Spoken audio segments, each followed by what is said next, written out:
Right, there's a good few figures in it, but it's not just for the figures, it's to show you the whole idea of the paper or presentation is to actually, going back to all the media stuff that we had and the use of economics and integrating economics and social policy and public policy and try to get empowered people on the left to actually start battering down the walls of capitalism, I suppose, through use of trying to grand scale challenges on ideology, particularly in the media, in education and communities. I just decided to actually gather up a load of economic data that verified that austerity has failed, in the hope that we can use data like that in order to actually inform media, inform, community education or whatever, and then arising from that, then some suggestions about what challenges lie ahead and how where we're going and where the left is going. That's basically the two parts of the paper. I just started off there to show you how the economic model has failed, the recession, and I just looked at GNP figures there going back to the 2006 and 2011. So you can basically see there that with all the austerity since 2008, massive falls in GNP there at the end, minus 5.3, minus 14.5, minus 3, and minus 3.4. Now, I just draw your attention to a few important statistics. The fact that the media again says, oh yes, growth is coming back into the economy. I think there was one quarter we had marginal growth in one of the two figures because of the export-led growth, which again everyone knows doesn't really make much difference to the ordinary man in the street. So if you look at the export figures there, you can see they're doing quite nicely, thank you very much. But everyone knows the domestic economy is in tatters. And if you look at the domestic economy, you will see the continuous fall in consumption there, to what people are spending. 95.7 billion in 2008, gone right down to 81 billion, nearly 14 billion. If you look at, this is the critical one, and as a kind of a left-wing / Keynesian economist, I would be very interested in I'm always very interested in looking where the money is going to come from for investment to generate jobs. Look at it there, a high of 48.5 billion in 2007, gone down to 15.9 billion. Where are we going, how are we going to get jobs with that fall? So the mind of government nonsense, there's the data. There's the exports, which are generally not going to make any difference, as you can see with the falls in GDP. And so that's why when they talk in the media, the domestic economy is down, but the exports are up. But then they put the positive spin on it. Oh, export-led growth, yay, right? It's not going to work on its own. We do need stimulus and all the rest of it. And we need to have brought out a very good policy document at the end of 2011 showing how a stimulus package could happen. No. Okay, so they'll say, but the economic figures are coming right. Even, amazingly enough, there's even people in working class communities say the government is making a great job of the country. Do you know what? They're getting a handle on the public finances. People are saying that. I hear people saying it in the working class community where I originated from. And obviously, more trash. Look at any of the two deficit figures that are commonly used in public finances. The one that they use with the banks is the exchequer deficit. In 2007 it was minus 1.6 billion. And now we're short 24.9 billion in 2011. So the minus indicates the deficit. We were short 1.6 billion in 2007, then short 12.7, then 24.6, and now it's 24.9. The government's short at the end of the year by 24.9 billion. But then they say, well, the new figures, we take off the banks off it, we call it the general government deficit. Not much difference there. We had a surplus in 2007, and now we were 18 billion last year, we're 15 billion this year, but we still owe the banks, so we're still really 25 billion. And that's after all the expenditure cuts and all the tax increases since 2008, which at the end of November we're in around 21 billion euros worth of increased taxes and increased taxes and reductions in public expenditure. There we are, clear failure. Right. Oh yeah, sorry, the tax take. Obviously, the government is shooting itself in the foot. The tax take has fallen from nearly 48 billion in 2007 to 32 billion last year, marginal increase to 34 billion this year. With those kind of falls and marginal increases only, you're not going to solve the public finance problem. Now, another big key indicator in terms of how the austerity is total fail is actually private sector credit. The credit that goes to businesses to start up businesses and enterprises, and the amount of money that goes to people in order to spend in terms of consumption, right? And if we look at those figures, household private sector credit was at a high in 2008 of 144.6 billion. Now it's down to 100 billion. So you can see the impact that that will have on the economy. And then they break it down into three sections there: house purchase loans, consumer credit, and other loans, all of which are down except the last one. Right, and then critically, the loans to businesses, non-financial businesses, which would include construction and real kind of investment. See, that's gone down from 165 billion to 92 billion. How are we going to get out of austerity? How are taxes going to increase? How is the deficit going to be reduced anyway? Or how is unemployment going to fall with all that drop in the economy? Okay, so that's that one. There are just a couple of graphs just showing the steepness of the graph there from December 2007, the start of the recession. All the way down, shocking falls there on all lending. Shocking falls there in lending to just businesses on its own. The other one was the total lending. Again, of course, nothing happening in Ireland. Immigration, net migration, which is the difference between immigration and emigration. In 2010, 34,500, minus 34,500, another 34,000 last year. And if we just look at our immigration figures, 76,400 up to April 2011. It's very obvious where they're coming with all the other things that are happening in the economy. Again, if we look at the failure to create jobs, if we look at the labour force, people are actually not even looking for jobs now, a lot of people. I wouldn't use that as a stick in the media, because the media would jump on that and start using it to say they're lazy feckers and all the rest of it. But if you look at it there, the labour force was 2.2 million in 2009, and it's now gone down by it's down to 2,120,000 in 2011. So the difference, there's over 80,000 people just said, there's no jobs there, we're down here, out of the labour market. The numbers in employment have gone from just short of 2 million down to 1.8 million. Employment rate, one of the lowest now, I'd say, in the original EU15 at least. 59% gone down from 62. Using quarterly national household survey, unemployment figures 315,000 and an unemployment rate of 15%. You can see how that's closely linked to all the other economic indicators that I just mentioned. Okay, the social consequences arising from what people were talking about in terms of the housing bubble and all the rest of it. Total mortgages have hardly increased at all, which kind of shows you banks don't want to lend people money because they're strapped themselves. The arrears, here's where the social consequences are coming. The number of people in arrears from 91 to 180 days has trebled, over doubled, from 8 to 17,000. The people in arrears of 180 days has trebled from 17,000 to 53, and people, the rest 70,000 on 90 days. So, and the number of repossessions is rising sharply.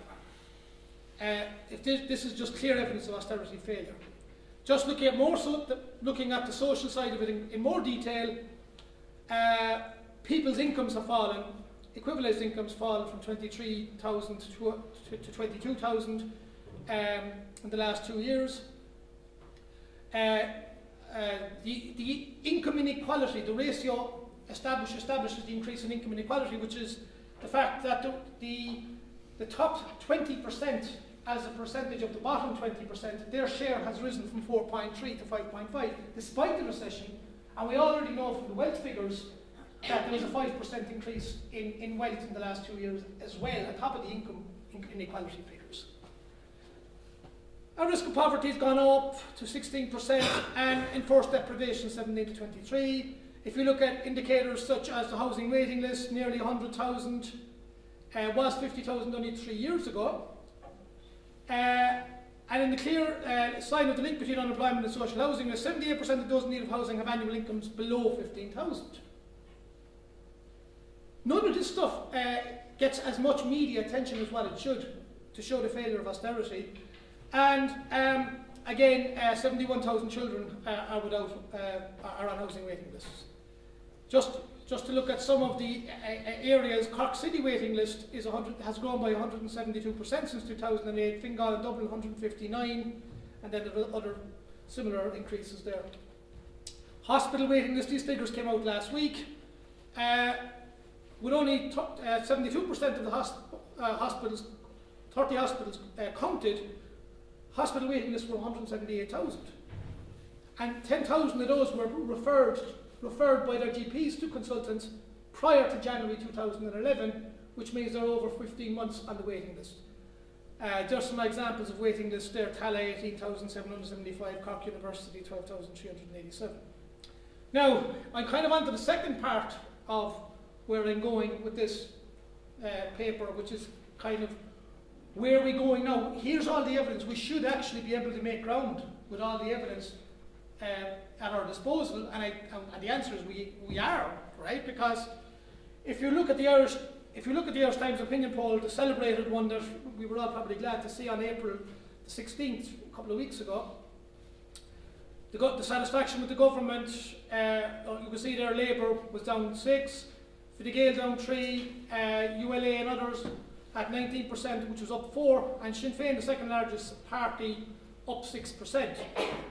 And then the satisfaction with the government has fallen by a massive 14% since October 2011. So maybe it's the case that the cute Irish people who were sort of still kind of being cute before they get into kind of protest mode are now starting to get into protest mode and are starting to actually wake up a bit, if we look at these figures. But if you compare these figures to the election of February 2011, to February 2011, what you're still seeing is that what I call the hard right, which is Fine Gael and Fianna Fáil, have 53% in February 2011. If you add their combined vote now, they're 47%. If you were to include the left, Labour in the left, which is a dubious inclusion, right? If you were to include them in the left, they're gone up to 46%, up from 38% in 2011. If you were to take Labour out of that, we're still talking about Sinn Féin, ULA and those independents which are on the very left, about 6 or 7 of them, we're still talking about a figure of about 35% of real left. And then, of course, whether Sinn Féin would change from being left is another question which we'd have to explore. But still, there's a huge evidence there for a rise in left-wing support. Okay, which brings us the public mindset and the appetite for change. Basically, I think a lot of us saw this coming anyway before the last election, but Labour was so hell-bent on going into government with Fine Gael because they could easily get over 50% of the vote that they decided to, take the safe route. And anyway, their client base or their party base was strongly influenced by their middle-class constituencies, so they actually rejected the offer or the chance of trying to form some sort of even talks on left unity, pretending, or instead they went off and they put Roisin Shortall and Vincent Brown to accuse the other left-wing parties as being a ragbag, if anyone remembers that. But now they're actually suffering as a result of their sort of rejection of their own ideological background, and they're still celebrating their 100 years up in Galway. 2 weeks ago, they're taking a hit, and I would imagine taking a further hit in the polls. But the Irish electorate is now, because of these results, these statistics, are now being shown to be volatile. Right? Now, I still think they're a bit fickle too, though. And that's what I'm going to come to next. But at least there's an opportunity. They are volatile. Civil war politics is really on the way out, in my view. And the original In 1972, was it John White, Professor John White from UCD described, and Michael Laver also spoke about it, Irish politics is politics without social basis. The fact that we were civil war and that we would never have a left. Things are really changing, and I think it's exciting for the left. Now, but what about the attitudes going forward? We have to look at some sort of evidence. We can all just say, Irish people are all going left and pretend that that the right-wing sort of sections are started going away. It's not that simple. There's only a slim literature on this, and it goes back to Hardiman, and all this was Payne and McCash in 2005, Delaney and O'Toole, and I've done a bit of it myself. And it basically says, now this research was conducted during the Celtic Tiger, so it is going to be influenced by the good times. But, and the evidence is mixed. A lot of mixed, some people are right, some people are left, poor people are more left, the rich people are more right, all that kind of stuff is in there. But the overall assessment, if we look at all the stats and crunch them all up, is that at that time, the overall attitudinal position of Irish society was slightly to the right. That's what they come up with. If you can agree or disagree on that. And the way they actually coin it is that they look at the distinction between people who are individual, self-centred people, individualist mindsets, versus people who are actually societally looking for a role of government and tackling inequality and all that. But this is where it gets very significant for our research, our times we're living in. People change, obviously. This is nothing new. Once economic conditions affect them. All right, just some example of the hardening stuff that they did come up with. Just first to tell you, possibly the most striking evidence of hardened right-wing attitudes is to be gleaned from the 74% agreement that the government should keep taxes low as an incentive, even if it means more inequality. Payne and McCash in 2005. Working in the same direction, only 30% agree that necessary services should be run by the state or not private business, and less than a quarter agree that business should be strongly controlled by the state. That was the hard evidence. That was conditioned by the ideological spin of the day. Celtic Tiger, Bertie Ahern, Ireland, let the good times roll, in my view. Now, the situation is now reversing, because if you look at what Hardiman found, which is I think the most interesting piece of research, they found that for those who are able to make ends meet very easily, 64% said that they were in strong agreement with the individualist explanations of poverty and wealth, and 36% were in weak agreement. In other words, if they're doing well, we're an individualist. However, she says, if the figures were entirely reversed for those who were able to make ends meet with great difficulty. In other words, that if you were in trouble making ends meet, 64% would favour societal responses beyond the left if they're in trouble themselves, whereas 36% would say that they're only 36% would say they're on the right. So that with the changing what I think Marxists call objective economic conditions, you will see clearly that the reverse pattern that Hardiman is talking about, which is a move to a societal view of the world rather than individual self-centeredness, which I believe is clearly happening under the current conditions of the opinion polls. Yeah, and just some extra stuff more. She did find, and I think people working in universities teaching like myself would know this anyway, you do get more individual attitudes among more educated and younger people. And then the unemployed, and of course in working class communities where there will always be a greater appetite for change, and we saw that the last election. The more working class communities are the ones that returned the ULA and the Sinn Féin candidates. She found that 73% agreed with a societal explanation. So it's all working in the right direction. So the research explains the move to the left of people in the context of 2012 austerity. But it also suggests a soft vote.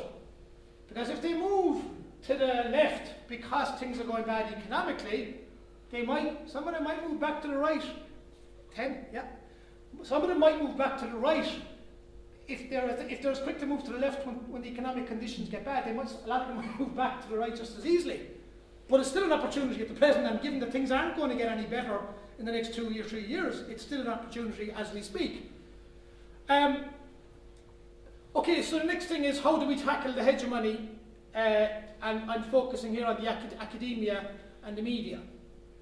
I'm having a swipe at the academic establishment here unashamedly, because having worked there since 1993, I'm firmly of the view that I would suggest 85% of academics don't engage with popular discourse, and in my view, are marginally irresponsible in the sense that they were in the social sciences. If you're there to make a change for people's lives. If you just do it to get publications, you're actually you're flying in the face of the responsibility that was entrusted to you by the science in itself.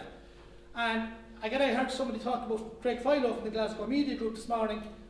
Just some quotes just to prove that, and Todd Gitlin, he talks about the abdication of responsibility of many academics.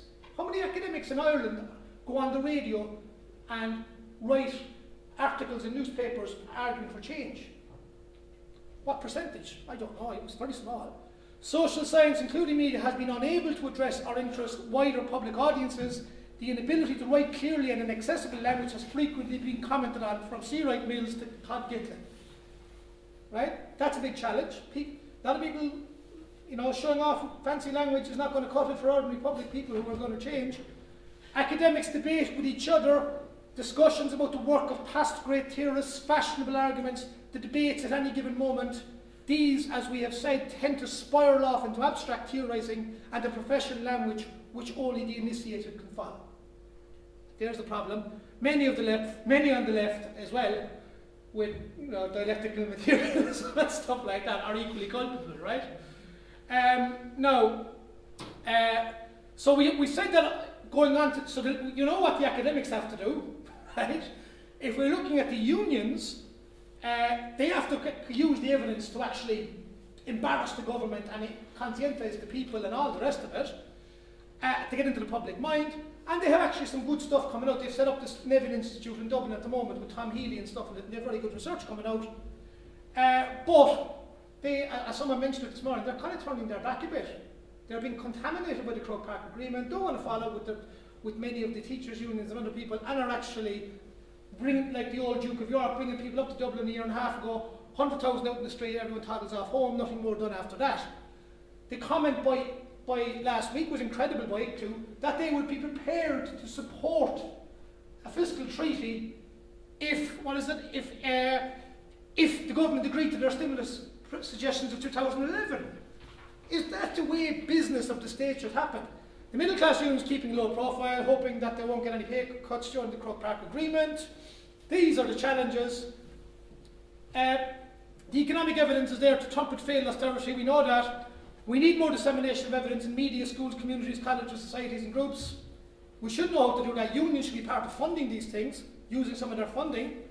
I made a suggestion today to ICTU to actually do economic and social education in Cork, because they were saying it at their launch last November, and if people could get more conscientised and more worked up about things, and I sent them an email, would they want to set it up, and I got no response. Which didn't surprise me, right? Capacity building for communities. So the unions and communities, and this notion of unions partnering with communities has been around since the 1960s in England.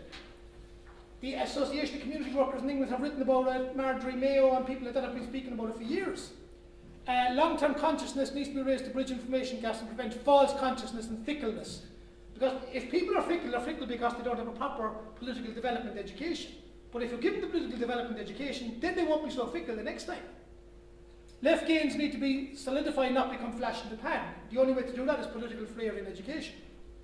Campaigns on publicity, campaigns such as the household charge and water meters have been vital in gaining ground for the left as opinion polls. The bounce has gone correctly to ULA. I'm not sure if Sinn Féin were really that active on that one. This work needs to continue. Cooperation on the ground in campaigns between different left-wing parties has to happen. Parties do have their own differentiation at the national level, but do cater at the ground level, do cooperate in campaigns, which is a good thing. And civil society and left partnerships for new broadcast media. I do think that there is some efforts to be made to set up some sort of broadcast media rather than the internet. We had the media this morning. Internet and community television talking about James Connolly and all that stuff doesn't cut it. People need some music and a mix of music and some other stuff as well. Young people don't want to listen to another talk on James Connolly, right? So that's my presentation. Okay, thank you.